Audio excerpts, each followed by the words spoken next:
গত মাসের 13 জুন মুক্তি পেয়েছে ইন্দ্রদীপ দাশগুপ্ত পরিচালিত সিনেমা গৃহপ্রবেশ। বৃহস্পতিবার সেই ছবির 25 দিন উপলক্ষে দক্ষিণ কলকাতার সাউথ সিটি আইনক্সে আয়োজিত হল স্পেশাল স্ক্রিনিং। মূলত উইমেন টাইমস, জেমিত ফার্মাসিউটিক্যালস এবং ভারত ফুয়েলের যৌথ উদ্যোগে আয়োজন করা হয়েছিল ছোট্ট একটি অনুষ্ঠান। সহযোগী উদ্যোগে ছিল JHR training skill academy, skin dynamics, JC. ভালো কন্টেন্ট, তো আমরা আজকে এটার উদ্যোগ নিয়ে আজকে সেলিব্রেট করছি।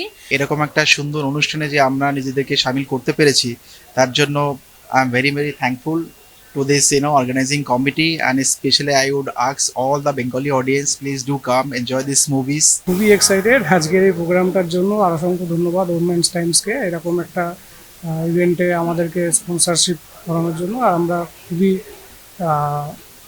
ফিল করছি, খুব ভালো ফিল করছি।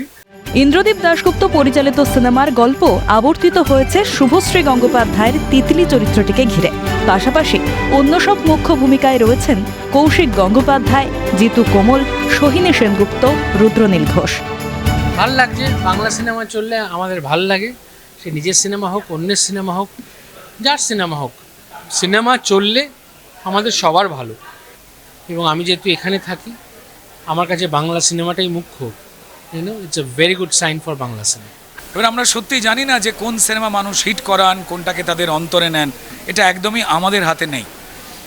কিন্তু সেই ঘটনা ঘটলো।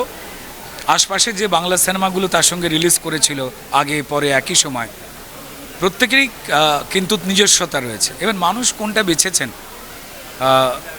এবং সেখানে আমাদের কাজটা মিলে গেছে। বৃহস্পতিবার সাউথ সিটি আইনক্সে অনুষ্ঠানে হাজির হয়েছিলেন ছবির কলাকুশলী থেকে শুরু করে রাজ্যের বিদ্যুৎ মন্ত্রী অরূপ বিশ্বাস, অভিনেত্রী কোয়েল মল্লিক, পরিচালক রাজ চক্রবর্তী, অভিনেতা অঙ্কুশ হাজরা, অভিনেত্রী জয়া হাসান থেকে ঐন্দ্রিলা সেন, গায়িকা ইমন চক্রবর্তীরা। না, খুব ভালো লাগছে। ইনফ্যাক্ট খুব ভালো ফিডব্যাক।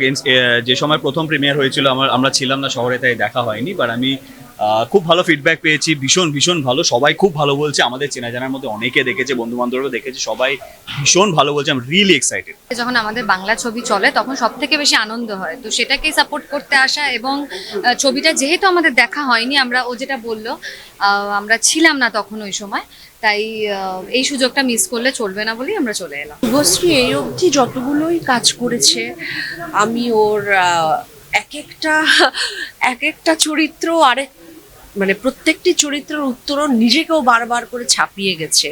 তো আমি তো মুগ্ধ হয়ে ওর সৌন্দর্য এবং অভিনয় দুটোই দেখি, দুটোতেই আমি মুগ্ধ। একেবারেই চাঁদের হাট বসেছে এবং এই সিনেমা কিন্তু যেটা বলা যায় নারী কেন্দ্রিক মূলত চরিত্র, এবং প্রয়াত পরিচালক ঋতুপর্ণ ঘোষের কে ট্রিবিউট দিতেই কিন্তু মূলত এই ছায়াছবির স্পেশাল স্ক্রিনিং।